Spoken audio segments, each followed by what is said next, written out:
செம்ம super bro. லாஸ்ட்லாம் அழுவ வச்சிட்டாங்க. நானே சோகமா போயிட்டு இருக்கேன். நீங்க என்னால பேச முடியல. அதனால தான் எனக்கு ரொம்பவே ஹார்ட் டச்சிங்கா இருந்துச்சு. கஷ்டமா இருக்கு படம் பாக்குறதுக்கு. கிளைமேக்ஸ் எல்லாம் கண்ணுல தண்ணி வர்ற போல இருக்கு. அருமையான படம். 18 வருஷம் கழிச்சு நான் என் ஊருக்கு போறேன், என் ஊர் இன்னும் அப்படியேதான் இருக்குன்றாரு. இன்னும் நம்ம மாறல, நிறைய படிச்சுட்டோம், நிறைய டிஜிட்டல் எல்லாம் வந்துருச்சு, இன்னும் அந்த ஊர் அப்படிதான் இருக்கான்னு அதே டைரக்டரே பதிவு பண்ணிருக்காரு இன்னைக்கு மதியானம். டைரக்ஷன் எப்படி இருந்துச்சு? வேற லெவல். செம்ம எமோஷனல் கனெக்ட் ஆச்சு. செம்மையா இருந்தது ப்ரோ. அந்த சின்ன பையனோட எமோஷன்லாம் வேற லெவல். அந்த ஒரு எப்படி சொல்றது, ஒரு கஷ்டப்படுற குடும்பத்தை வந்து இது கொண்டு வந்ததுக்கான பெரிய விஷயம். கலையரசன் எப்படி நடிச்சிருந்தாரு? வேற லெவல் ப்ரோ. அவரோட நடிப்பும் அவ்வளவுதான். அந்த சின்ன பையனுக்கும் சப்போர்ட் பண்ணிருக்காரு. எண்ணெய் எவ்வளவு ப்ரோ கொடுத்தீங்க? என்ன ப்ரோ? எண்ணெய் எவ்வளவு கொடுத்தீங்க? எண்ணெயே கொடுக்கலாம் ப்ரோ. படம் வேற லெவல். படம் எப்படி இருந்துச்சு? எங்க அழகியாவும் இருக்குங்க. நானே சோகமா போயிட்டு இருக்கேன்.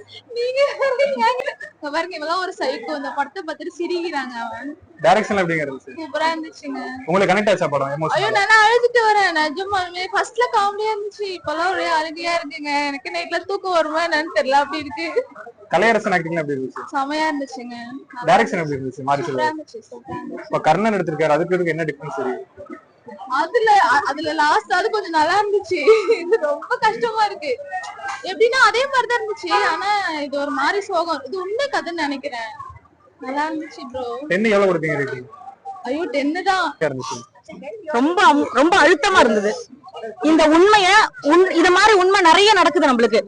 இவரு பாதிக்கப்பட்ட ஒரு பர்சன்றதுனால இவர் சொல்லிட்டாரு, சொல்லாம நிறைய இருக்கு. அதனால 1-2 எக்ஸாம்பிள்ஸ் வச்சுட்டு தயவு செஞ்சு எல்லாரும் புரிஞ்சுக்குங்க. எல்லாரும் ஓரளவுக்கு மக்களை மாத்தி மாத்தி உதவி செஞ்சுட்டாலே இந்த கஷ்டம் ஒழியும். இப்ப அந்த புரோக்கருங்கிற ஒருத்தன் உதவி இருந்தானா இவ்வளவு பெரிய சம்பவம் நடந்திருக்காது இல்ல. உண்மையா நடந்திருக்கு. இந்த சம்பவம் ஏன் நடந்தது? அந்த புரோக்கர் ஒருத்தன் உதவல, ஒரு சின்ன செல்ஃபிஷ்னஸ். இததான் அவரும் சொல்ல ஆசைப்பட்டு இருப்பாருன்னு நினைக்கிறேன். ஒருத்தரை மாத்தி ஒருத்தர் உதவி செஞ்சுட்டே வாழ்ந்துடலாம். இதுல ஜாதியமோ மதமோ எதுவுமே தேவையில்லை. மனிதம் அப்படிங்கறத உணர்ந்தாலே போறோம். நிஜமா இவரு ஹேட்ஸ் ஆஃப் சார். இவர் ஒரு இந்த டைரக்டர் ஒண்ணுமே சொல்றதுக்கு இல்ல. இன்னும் நான் வந்து இன்னைக்கு வேற நான் பாத்துட்டு வேற வந்திருக்கேன். அவர் சொன்ன வார்த்தை 18 வருஷம் கழிச்சு நான் என் ஊருக்கு போறேன், என் ஊர் இன்னும் அப்படியேதான் இருக்குன்றாரு. இன்னும் நம்ம மாறல, நிறைய படிச்சுட்டோம், நிறைய டிஜிட்டல் எல்லாம் வந்துருச்சு, இன்னும் அந்த ஊர் அப்படிதான் இருக்கான்னு அதே டைரக்டரே பதிவு பண்ணிருக்காரு இன்னைக்கு மதியானம். அதனால இது மாறினா நல்லா இருக்கும். உங்களுக்கு எமோஷனலா கனெக்ட் ஆச்சு அந்த படம்? ரொம்ப அதான் அந்த அழுத்தமா பேசுறேன்னு நினைக்கிறேன். ஆக்சுவலா ரொம்ப உண்மையில ரொம்ப வலிக்குது. இது உண்மைன்னு சொல்லும் போது இன்னும் வலிக்குது. இத ஒருத்தன் உண்மையா அனுபவிச்சவன் வந்து எடுத்திருக்கான். அவன் அதை வெளியே கொண்டு வர்றதுக்கு ரொம்ப கஷ்டப்பட்டு இருக்கான். அந்த கஷ்டப்பட்டிருக்கான்ல, அந்த கஷ்டத்தை நீங்க எல்லாம் வேற எந்த அடையாளமும் கொடுக்காம உணர்ந்து பாருங்க. ஆக்டிங்ல கலையரசன் ஆக்டிங்ல எப்படி இருக்கு? சார் கலையரசன் எல்லாம் எப்பொழுதுமே பிடிக்கும் சார். அவரது இதுல இருந்தே ஃபர்ஸ்ட் இந்த படத்துல இருந்தே அவரை பார்த்து ரொம்ப பிடிச்சு போச்சு. இதுக்கு முன்னாடி எடுத்த படத்துக்கும் இதுக்கு என்ன டிஃபரன்ஸ் தெரியுது உங்களுக்கு?